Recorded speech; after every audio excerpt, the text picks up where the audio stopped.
Friends, this is CEC-UGC network, and we are having a series of lectures on Indian writing in English, and a number of lectures have already been delivered. And for today's lecture, we have Professor Payal Nagpal from a college in Delhi University. Dr. Payal Nagpal is a known scholar of English literature, and recently, in fact last week itself, a book edited by her has come out, and before I request her to speak, I would like to congratulate her on the release of this book. And today's lecture is a part of the series that we have begun, and this will be taking one of the most significant texts that was composed in the 19th century India. So, and the book is Saguna, and Dr. Payal Nagpal will be talking about it, going into the themes, going into the style, and the contribution of the writer to the development and growth of English writing in India. So, with these words, I request Dr. Payal Nagpal to kindly give her lecture. Thank you, Dr. Prakash, for your kind words. Today's lecture will be on Saguna, a novel written by Krupabai Satyanathan. And this is supposed to be the first, in fact that's also the subtitle, the first autobiographical novel in English by an Indian woman. So there are a lot of constructs here that we need to look into. But before that, let me also explain the highlights of this particular lecture. So a close analysis of the text will be used to highlight the struggles of women in late 19th century in India, the craft of writing and autobiography. This is particularly important because we are looking at a specific historical period, which is late 19th century India. So the task and the technique of writing a novel and B, an autobiographical novel, is something that we need to keep in mind. Thirdly, the novel is also about the shifting aspects of religion in late 19th century India and the contradictions that emerge, especially with the influx of English thought, ideas, the influx of Christianity. So what is the impact of all this on people in India, and especially the women? Finally, an understanding of a very sharp conscious sense of self and its evolution in the novel. Before we actually look at some of these aspects, another very significant aspect of this novel, Saguna by Krupabai Satyanathan, is that it also allows us to understand the evolution of what we call the figure of the construction of the new woman in India. That is very, very important, and what we really speaking mean by the new woman, somebody who exists at this confluence, almost at like the center of all these different impacts, some of them being educational, some of them being socio-religious impacts, and so on. Very briefly, I will just kind of outline Krupabai Satyanathan's life with just some very brief pointers, because we need to understand her life more in terms of the novel that she has written and how certain ideas about her life emerge from this novel. So she was born in 1862 in Ahmednagar, which is part of the Bombay presidency then, and she died in 1894. So very, very young, she was just about 32 years when she died. So she started writing this novel somewhere in 1886 while she was in Madras, and it was serialized in the Madras Christian College magazine from 1887 to 1888. And it is only a year after her death in 1895 that this book is published, as a novel. So there is another novel that Krupabai Satyanathan wrote, which is called Kamla. And the subtitle to this is also very interesting because The subtitle is A Story of Hindu Life. So, in which she actually looks at the whole issue of child marriage and the plight of child brides and child widows. So, it has also been termed as, a social novel. Chandani Lokunge, who's actually edited both novels, provides very interesting insights into them. So, where Saguna carries actually the subtitle, A Story of Native Christian Life. So, two very significant words that we have here, native and Christian. So, whereas Kamla is a story of Hindu life. But Saguna is important for us because it takes into consideration the real life episodes and events of Krupabai Satyanathan's life, and which also actually raises this whole question about autobiographies, because it is not episodic in the sense that it takes into consideration a certain chronological line and proceeds according to that. There are these shifting time frames, and the author kind of moves back in time to give a brief account about her mother Radhabai's life, and so on and so forth. So we will be looking at the novel also in terms of the text being an autobiography. So when we look at this idea of a native Christian life, we realize that we are also looking at the impact of Christianity in India, in colonial India, towards the end of the 19th century, and the relationship therein between the missionaries and the natives. Krupabai's recording of her life, and it makes this novel itself a kind of testimonial that marks the changes in the lives of the native population, as is the term that has been used specifically by the author herself. So and this then needs to be kind of placed and juxtaposed in terms of its felt impact on the lives of women. When we look at this novel as an autobiography, auto meaning self, and biography is an account of a person's life. So this writing of the self is a very, very distinct act. So, and it is interesting to mark that before this particular novel, I mean, this is the first autobiographical novel in English by an Indian woman, but before this, the only other novel that we have in English is by Toru Dutt, which is called Bianca.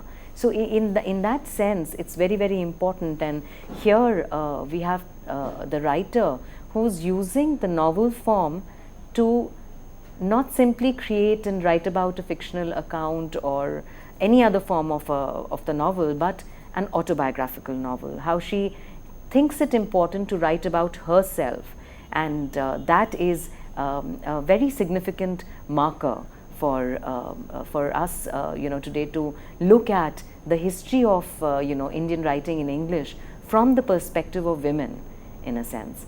And before we actually move on to a detailed discussion of the novel, we have with us today the course coordinator, Dr. Anand Prakash, and I would request him to make a few comments about this intervention by women in the whole structure of Indian writing in English.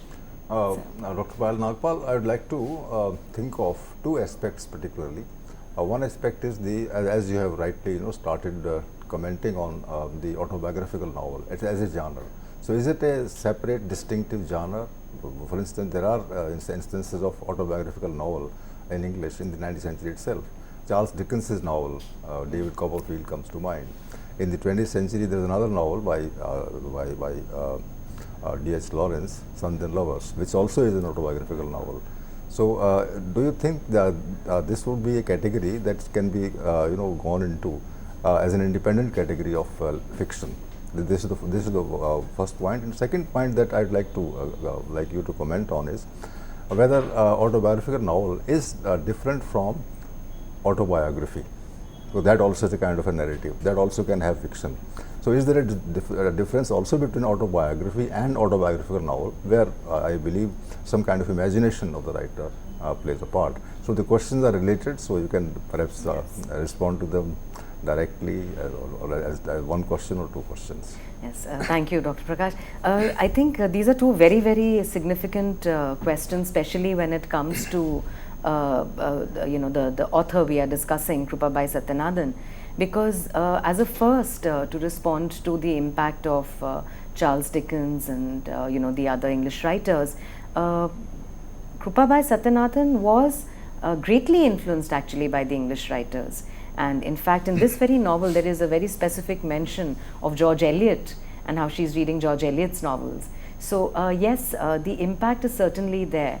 And though we can't say with certainty whether it is only under that impact that she chooses to write, about her life in this particular form. The second point about the difference between an autobiography and an autobiographical novel, where imagination is required. This is something that is actually very, very interesting when we read Saguna, because there are these vivid descriptions of the Deccan area. There is a very sharp distinction that she makes between her mountain home, the city home, and how the city home is actually something, it's placed in a cluster that she doesn't like, and how the mountain areas, the ghat areas are something that are a complete delight to her. So yes, these vivid imaginings are very well clubbed and blended with instances from her own life.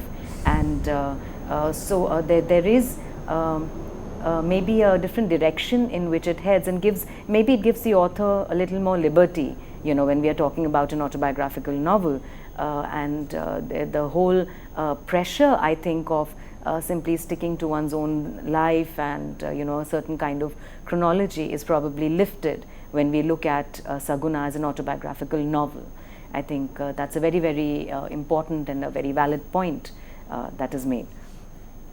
To move on to some very interesting details about this novel. So as I said, that the novel then experiments at two levels. One is that Krupabai's life is, of course, recorded in a language that is, in a sense, it's not the main language, and she's writing directly in English. So it's a very major intervention, I think, into Indian writing in English, and one needs to actually maybe give this particular text its proper place in this tradition of Indian writing in English. And secondly, the point that has already been raised by Dr. Prakash about autobiographical novel and just a simple autobiography. So this writing of the self, as I said, makes this a very, very precious text for us, because we see the formation of the new woman in India. What is this category of the new woman, and what are the influences under which this category emerges? And secondly, when we look at Saguna, the character in the novel, the protagonist in a sense, we see the evolution of a young woman in India in the 1880s, and how it is against this the accomplished woman of the late 19th century, how the self, really speaking, emerges. So the novel records how Saguna is born into this family and of 14 children, and the family was of Brahmin converts to Christianity. Now the upper caste converting to Christianity is a very significant pointer here, and how it sheds light on the fact that there were people who were open to new ideas, and this transformation is happening in a very big way towards the end of the 19th century.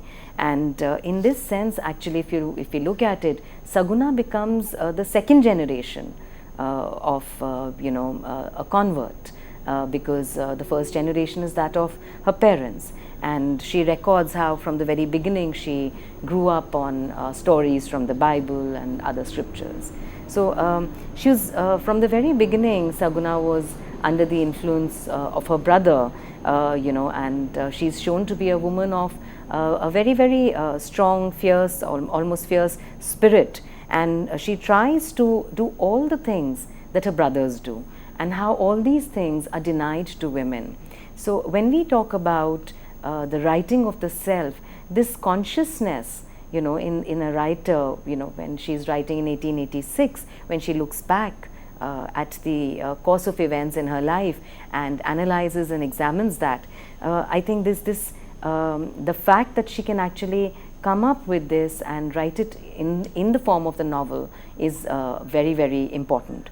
So she blossoms under the influence of her very well-read brother Bhaskar, and you know, how he's actually engaged in reading a lot of Greek literature, English writers, and these are words that are then not alien to Saguna. So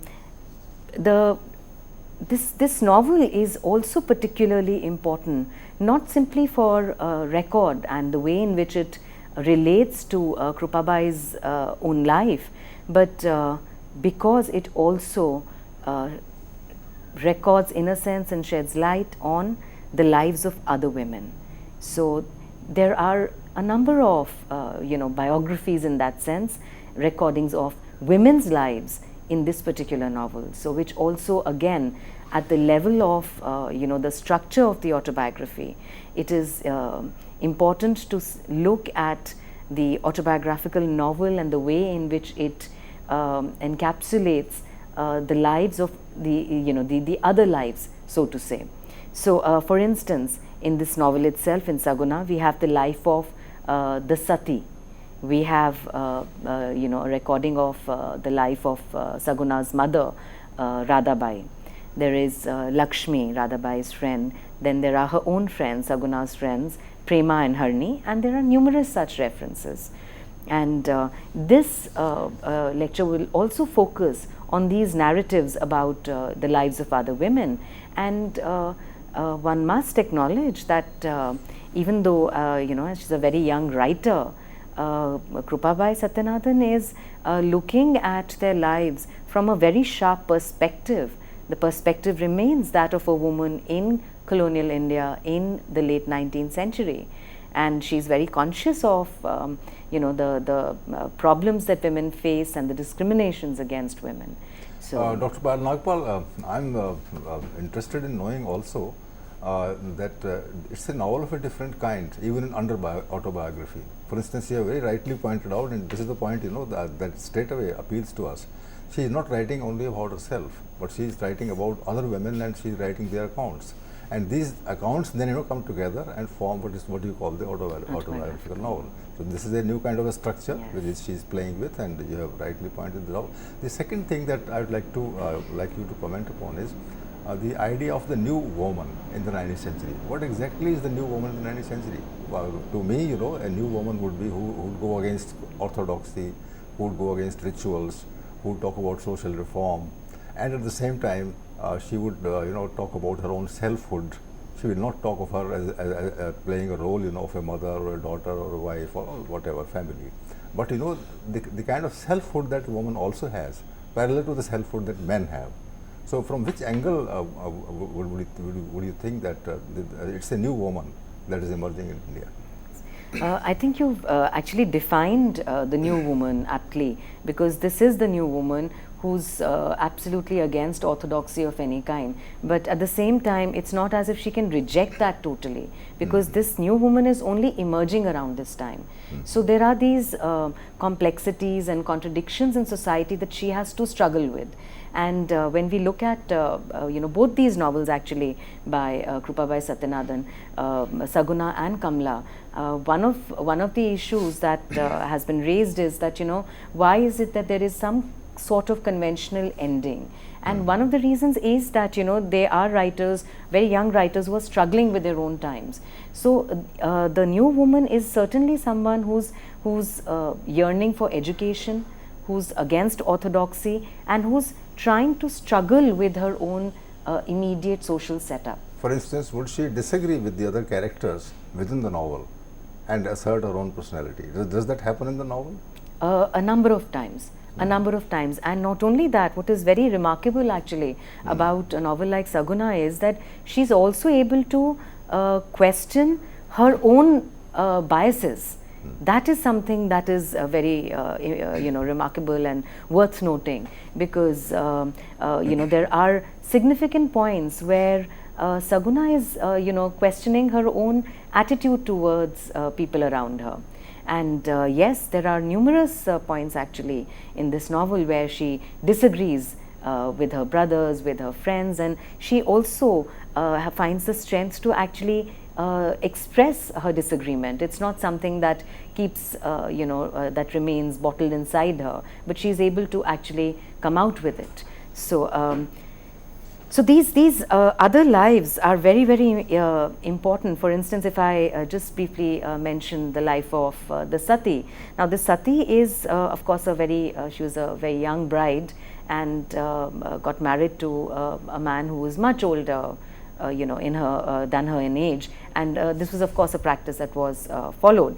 But this is interesting because she's also a woman who's fairly educated, considered to be a very clever woman, a woman who spoke her mind, and because of all these factors, once her husband dies, she's almost branded like a witch, and people totally push her to the margins, and she is, in a sense, left with no choice but to become a sati. Now, this is a very disturbing point, because if we actually look at it technically, around this time, the sati system has been abolished, so to say. But here is a situation where the social pressure mounts so much on this woman. She faces such extreme marginalization that she's almost compelled to ask for it. And suddenly, these powerful forces in the world are pacified, and she suddenly, they spend all their time in decorating this, woman who is now to be sacrificed. And when that happens, there is this woman who just rushes out of the fire, and she goes to the hills, and the assumption is that she does survive, but she lives the life of a recluse. So these, I think the authors noting of this very important point, the life of, the life and the so-called acceptance of the sati, and how she's actually really pushed to a situation where she asks for it, raises some important and sharp points about the position of women. So the social practices and the way they totally ostracize women in the world, women in India, in colonial India, so become very significant here.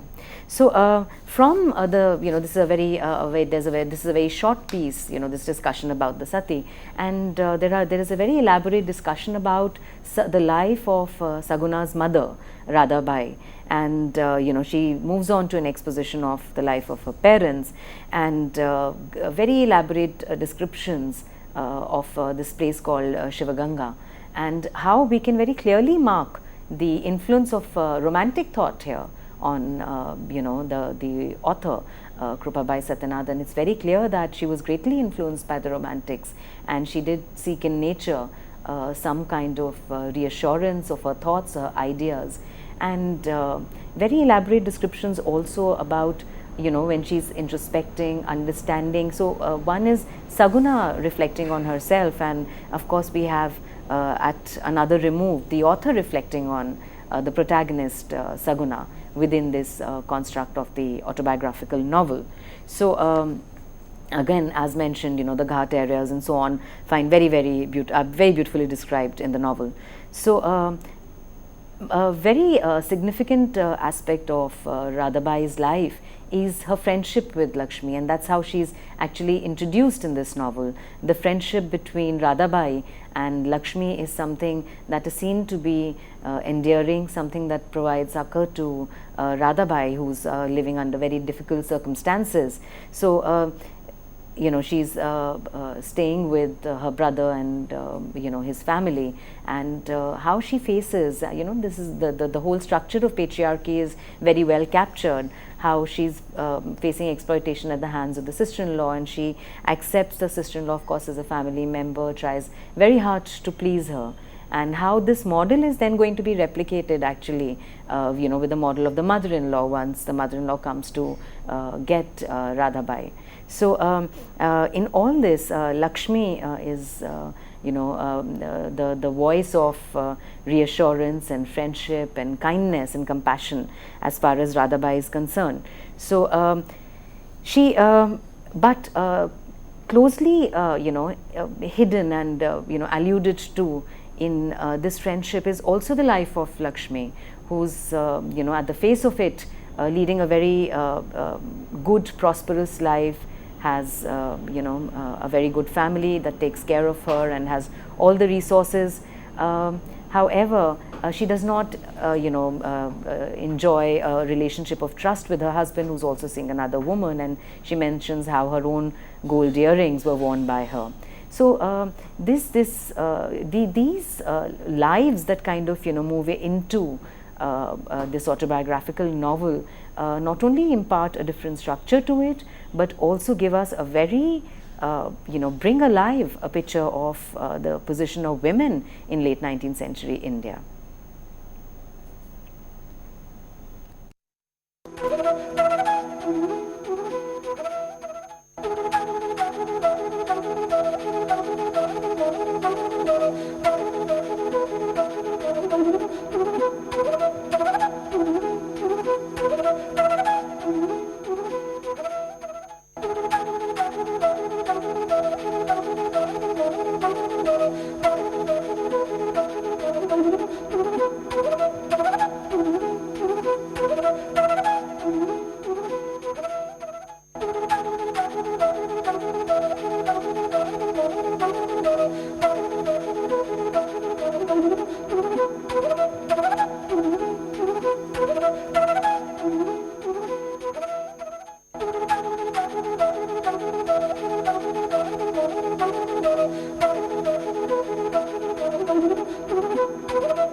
Dear viewers, we are discussing Krupabai Satyanathan's novel Saguna. It is considered to be the first autobiographical novel in English written by an Indian woman. As discussed, the structure of the autobiography here becomes very important, where we were looking at the lives of different the other women that actually appears in this novel. So apart from Saguna's life, the discussion of Radhabai and Lakshmi, her mother and her friend is very, very important. The kind of support that is extended by Lakshmi in these difficult circumstances to Radhabai is worth noting, where she says, if she's ever, when her mother-in-law comes to get Saguna, to get Radhabai, Lakshmi is very worried and concerned about Radhabai. So she says that, if your mother-in-law is ever unkind to you, you just come away. My mother will keep you. And she talks about how she is in turn going to, Lakshmi is in turn going to take care of Radhabai's father and brother and the rest of the family. So there is a, this trend of the story within a story and life within a life that has a recurring pattern in this novel. There is, in a discussion of Radhabai's life, there's a very interesting incident, that kind of ritual that happens at the Daftadar's house, where, all the young women of the area, they are dressed in their finery and they wait, outside, the house to kind of get in and talk to each other. But before that, there are these, before they enter the gate, there are these very sharp hierarchies. However, once they are together and they are part of these rituals and so on, they suddenly become women of the same age, giggling with each other, young girls of the same age, giggling with each other, relating to each other, talking to each other, making fun of each other in terms of, their husbands and so on. So this recognition of the fact that there is a kind of class hierarchy, a class hierarchy in the society, and how it allows some of them to make assumptions about the others. But when they get together, they start relating to each other as women.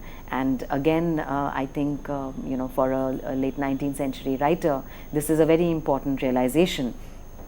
So, in this discussion about, getting back to this discussion about Radhabai, the double discrimination that's happening, at the hands of the sister-in-law and later the mother-in-law is pointed out. But at the same time, the Krupabai Satyanathan adopts a very, very realistic tone towards the mother-in-law, explaining how it's not as mother-in-law, she has her moments where she relates to Saguna as a woman and is kind to her and takes care of her.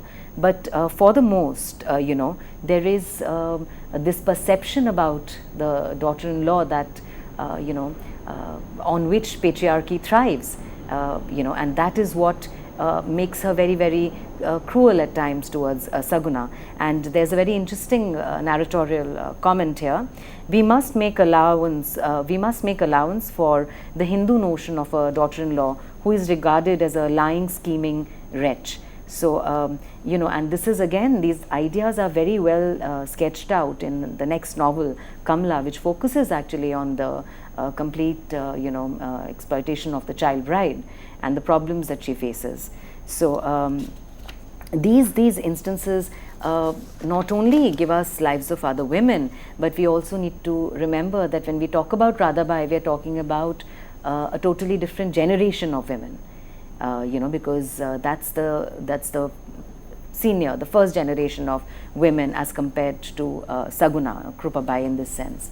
So at this juncture, we also, in Radhabai's life, we see the influx of Christian ideas, a kind of liberalism that is gradually setting in colonial India.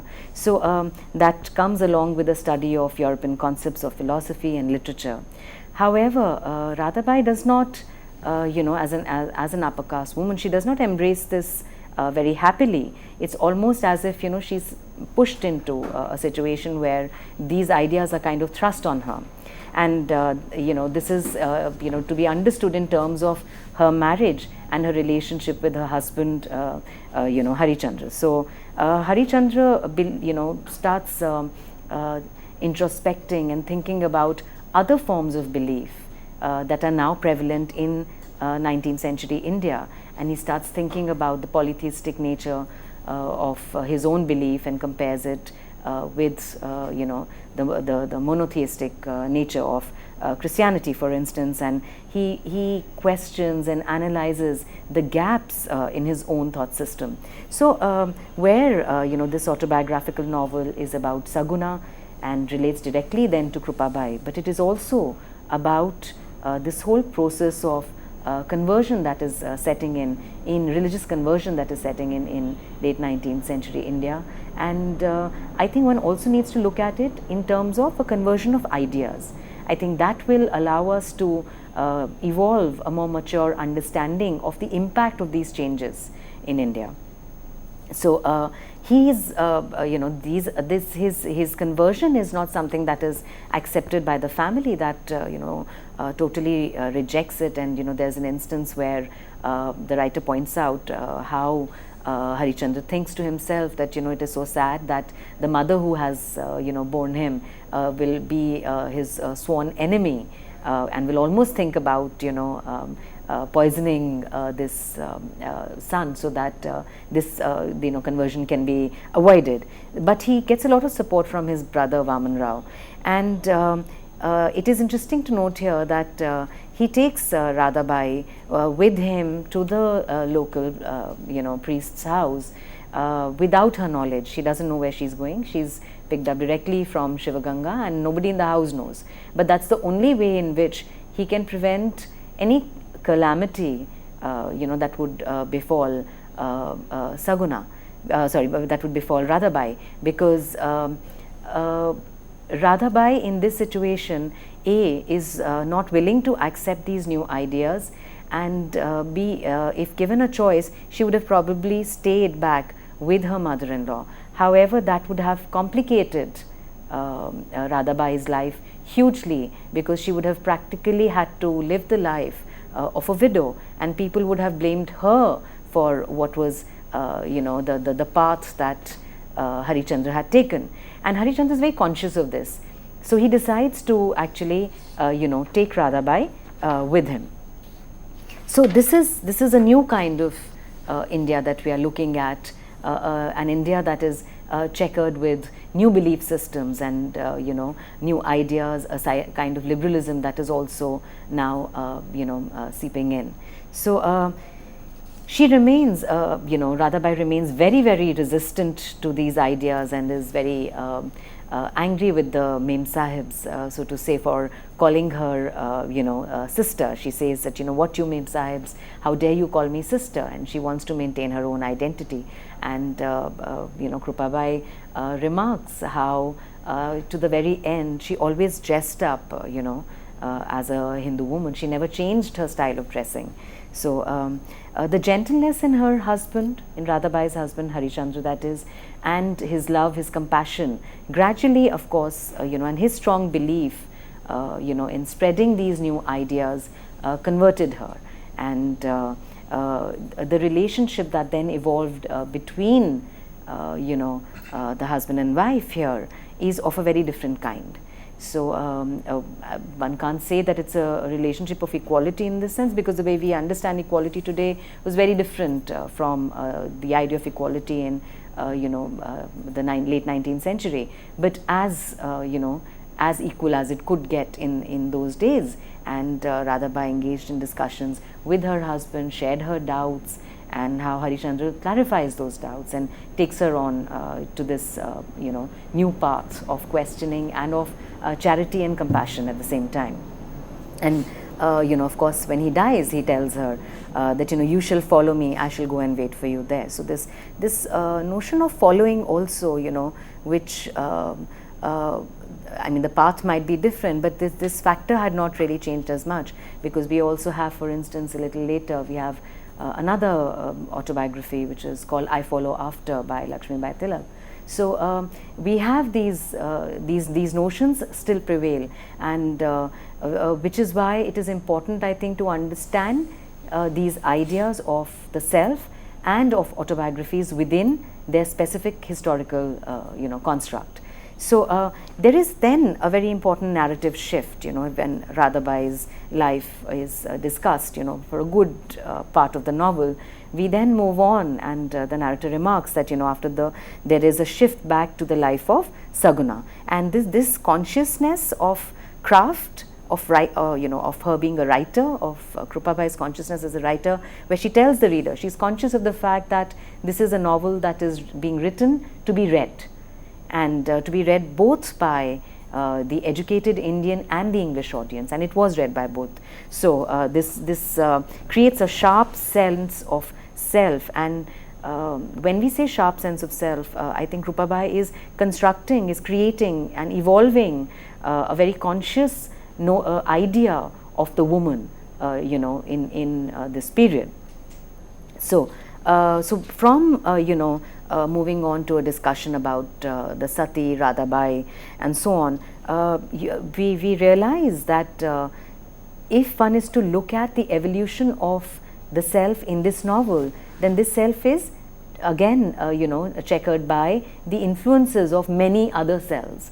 And here too, the writer's comment is very important. She says that my readers will now understand the many silent influences that were at work in molding the character of the younger members of the family. So I think her consciousness, as a writer, and her consciousness in creating this woman is these two factors need to be kept in mind as we kind of go along in this discussion about women. So who then is Saguna, really speaking, if we were to look at it? So Saguna in that sense is the second generation of women who have converted to a new belief system. So what is it that, she's born into a family where these ideas prevail. So what are the struggles that Saguna faces? And in comparing the lives of Radhabai and Saguna, we realize that their struggles are very, very different. Where one struggled against, to come to terms with this idea of, a new religious belief system. For Saguna, it is all about education. And from the very beginning in the novel, she's very conscious that she wants to do all the things that her brothers are doing, and she doesn't want to waste time in things that are considered to be very good for women, so to say. In fact, she opposes all these things and speaks her mind loudly. So her struggle is for an education, and she asks her brother-in-law, I only wanted to learn with them, that is her brothers, and now they are going to have a teacher. Must I not go and learn too? So Saguna is yearning for this education, which is more or less denied to women. I think the early schools in the context of India also emerged only around the mid-19th century. So she's conscious of this, and later on in her life, after her marriage also, Krupabai engages in teaching, and she engages with a school, starts a school exclusively for women, and which is run, of course, by the Church Mission Society, the CMS. So if we move on to some other stories in this novel, if Lakshmi's story is related to Radhabai's, then Prema and Harni's story is related to that of Saguna. And in the story of Prema, how she's really enamored by this young man who speaks very good English, and he has almost the word used by Krupabai is he has this kind of swagger, and he's impressing everybody. So and in turn she is Prema is totally taken in by this person, and of course he abandons her. And here is this woman who's actually received a very good education, and she considers herself, Prema and Harni both consider themselves to be very superior in a sense to Saguna, because Saguna has not received that kind of education. But it's this relationship with this young man that actually spells the end for this very, very bright woman. And she doesn't, and the society too almost kind of, then tells Saguna that she should not interact with Prema. But Saguna's own, sympathy towards Prema is again something that draws attention to these friendships, between women, and how they are considered to be very, very precious by the author. So this also points, for instance, Prema, when we talk about Prema's education, young ladies wear long trains and not short skirts, and then they are taken into society. So how she refers to her parents as ma and pa, and so there's the adoption of the English style is happening, but how well it is absorbed into the Indian context is a question that the author is raising through this narrative about Prema's life. So in fact, she says at one point, here the author's remark is that nothing is so startling these days as the unconscious imitation of English customs and manners by the people of India. She's very critical, Krupabai is very critical of this blind adoption, and she says, probably the change is inevitable and it is useless to try and prevent it. But at the same time, it is not as if, the writer can depart totally on a tangent and say that, no, this old system needs to be totally shelved. So on the contrary, the author then mentions, and she hopes that, in this, in embracing the new, the women are not going to give up the old. So I think here I would also like to kind of ask Dr. Prakash another question, that I think the position of women in this sense is very, very, women writers of this period is very precarious, because they are bound by their own sensibilities, their conventions, and of course the society, where one wonders, and I'm of course reminded here of Jane Austen's novels, because it's very difficult to suddenly come up with a conclusion that will wreak some kind of havoc or create a scandal in society. Now, as you discuss this point, my mind goes to the scenario that this person was a part of, and the way she would react to it. In the 19th century, things are going rather slow in terms of the atmosphere that is being created by a new set of circumstances. India is just emerging as India, but India has not become one at that point of time. So maybe it's the Maharashtra background, it's the background of the South Indian ethos, all that is there. But then things are not turning into very violent kind of waves. And particularly the influences of the circumstance are not entering the women's lives as much, because of which women don't feel that kind of challenge which is faced by a certain set of men at that point in time. I was going over this in terms of the historical period. She is an exact contemporary of Mahatma Gandhi, and she is before Nehru at that point of time. She is also before Premchand at that time, who would be later on writing in their own manner. And being a woman, she is confined to a different kind of atmosphere. Then her struggles are at the level of faith, as you point out. The struggle is to be a modern person, but at the same time remain rooted in the Indian ethos. And being a woman, and at that point of time who is not put in the challenging circumstance, she wouldn't have the guts to. And this is where your comparison and reference to Jane Austen is important. Jane Austen is a critic. So is the writer of Saguna. But she is a critic only within the existing parameters.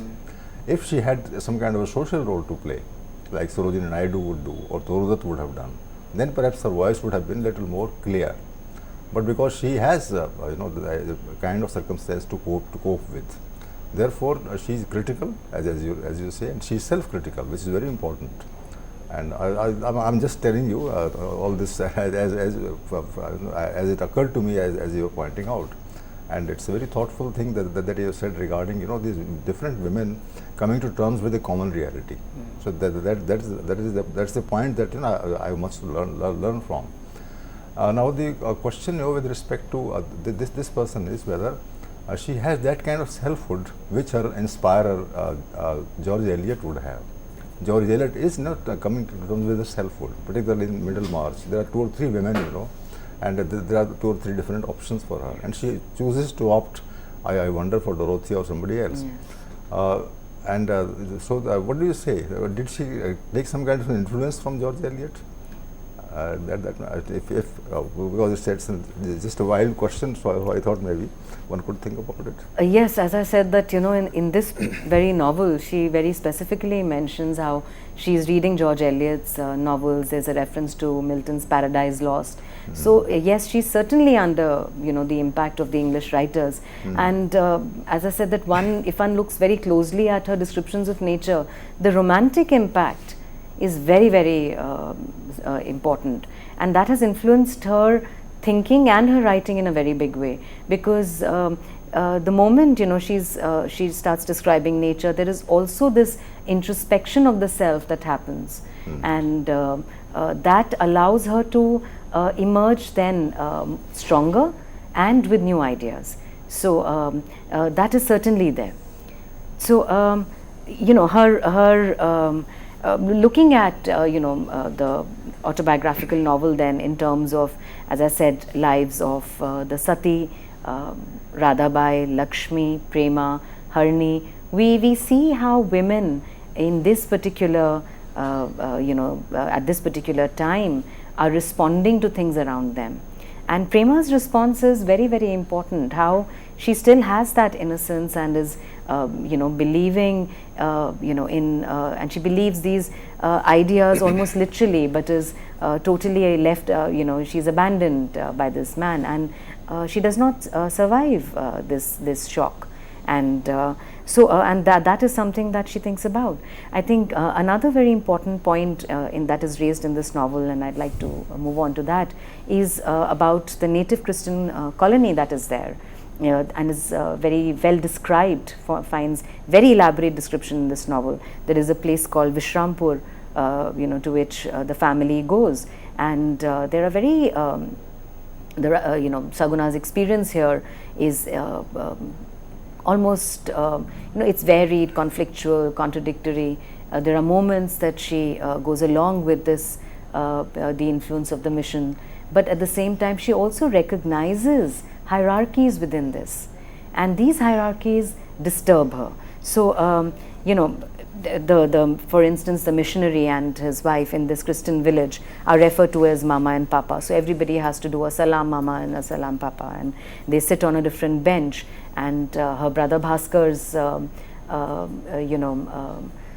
friend, another missionary, actually puts in a very kind word about them. So they get to sit with the missionary, whereas the rest of the people are sitting on different benches, and that is something that disturbs Saguna, and she realizes that there is something not right that is happening here, and there are layers within layers, and here too there is a sense of discrimination that is happening. So the missionary's daughter snubs Saguna and says, you can't read what I read, you won't understand. And Saguna is very, very dejected at this, because here is Saguna who has great confidence in herself about what she has read, and in turn her mother Radhabai's response is something that we really need to look into, because she says, how can you expect them to be friends? Don't you see the difference? They are white and we are black. We ought to be thankful for the little notice they take of us. So this very clear description of I think the discrimination that is at work even in the otherwise structured liberal spirit. And here again there is this journey that is undertaken in the novel, and in the cart Saguna hears different views, how the first generation of the missionaries were very different from the second generation, and where their needs were better looked after by the first, and now it's quite different. So their spiritual struggle was combined with their need for charity and so on. So this is the old missionaries were the best. There were no fines then, no accounts were asked, and they went about preaching, whereas now, of course, however much one might want something, that is not really looked at. In terms of Krupabai's own life, things change for her when her brother dies, and she moves into this spiritual quest, a journey where she analyzes her own belief system.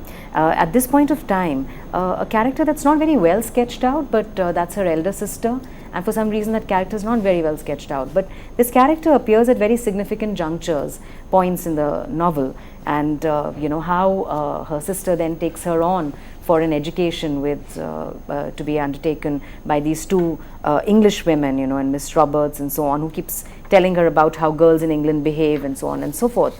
But after which she receives education from a proper school. There's a new institution that's set up around 1877 to provide education to native Christian women, and Saguna attends that particular college for a year. She attends that college, and there is an American doctor who has a great impact on her, and this lady doctor actually arranges for Saguna to study medicine in England. However, due to her supposedly weak constitution, that is denied, that trip is denied to her, even though the financial support had been arranged by this teacher. We wonder why. Was it the travel? Was it really her constitution? Or were women being prevented from entering the area of medicine? So however, she does go to Madras Medical College, where she actually meets her father-in-law, the Reverend Satyanathan. So there she studies, works very hard for a year, and gets lots of awards. But again, due to an illness, she comes back to Pune and is unable to complete medicine. So we, you know, and her strong area now is, as I said, that when we move on from Radhabai to Saguna, we see a woman who's struggling with education. And she says, how hard it seemed to my mind that marriage should be the goal of woman's ambition, and that she should spend her days in the light trifles of a home life, live to dress, to look pretty, and never know the joy of independence and intellectual work. In fact, there is an article by her which is called Female Education, where she calls such women poor souls and say that they live to be men's attendants and their highest destiny is to die in the service. And she lays great emphasis on liberal education. The novel too, you see, ends with you know, an indication that she gets married to Samuel Satyanathan. It just ends at that juncture. But if you look at Krupabai Satyanathan's own life, for her that actually marks the beginning of a lot of activities that she becomes involved in, and she follows her husband wherever he goes. And you know, in 1881, you know, she starts, when she marries Samuel Satyanathan, she starts this school for Muslim women under the CMS. And you know, this on the one hand historically reminds us of Jyotiba Phule's attempts at starting schools for women. And if we move into time, move ahead in time, when we look at writers like Ruqayya Shekhawat Hussain, who also are very, very concerned about the education of women, I think the one thing that we then take from this autobiographical novel is the idea that the education of women is a very, very important factor, something that needs to be looked at very, very seriously, because all of them think, you know, that if the emancipation of women is to be looked at in this emerging India, in this new India, then it has to be looked at from the perspective of liberal education. So these and towards the end of the novel, I would also like to just quickly mention that there is a reference to new ideas that are coming up in England now. These ideas are, the references how religion is no longer kind of taken, you know, the way it was taken earlier, and there is this influx of an Arnoldian thought, Matthew Arnold's ideas, that are probably being discussed, you know, in these educated communities, and how this disturbs Saguna. And towards the end, the struggle now is to stick to her beliefs, and which is where, you know, I said earlier that there is this notion, this sense of now rejecting these new ideas, but of accepting the liberal spirit and of sticking to one's own, and a novel that ends in marriage. But then these are also the problems that women writers had to contend with in late 19th century India. And I think the shift from reform movements from for women, I think the important factor that a novel like Saguna drives home is that of the education of women. I hope you enjoyed this lecture. Thank you. Friends, you have heard very extensive discussion about the novel Saguna that Krupabai Satyanathan wrote in the latter half of the 19th century. And this lecture you know, draws attention to a number of details in 19th century life, like education, like the family, like the place of women in the social framework, and that, you know, there is an element of selfhood in women that is coming across because of the education that they are getting in the 19th century. And this writer, you know, carries those new values of modernity, and the word what Dr. Nagwal calls the new woman. So values of being a new woman, as a woman, you know, who defines herself in her own terms, and would then become a role model for the rest of the women to follow. So it's a wonderful lecture. I learned a lot from this. I'm sure you also would have learned a lot from this. And this program will continue in this manner, and you can give your feedback directly. You can write, and you can write to CEC, and the questions then can be passed on to the speaker, who can take note of them later in his or her discussions. So with these words, I thank Dr. Nagwal for giving us such a wonderful lecture. And viewers, I thank you also for being with us, and I'm sure you will be taking as much interest later as you have taken today. Thank you. And thank you, Dr. Nagwal. Thank you, Dr.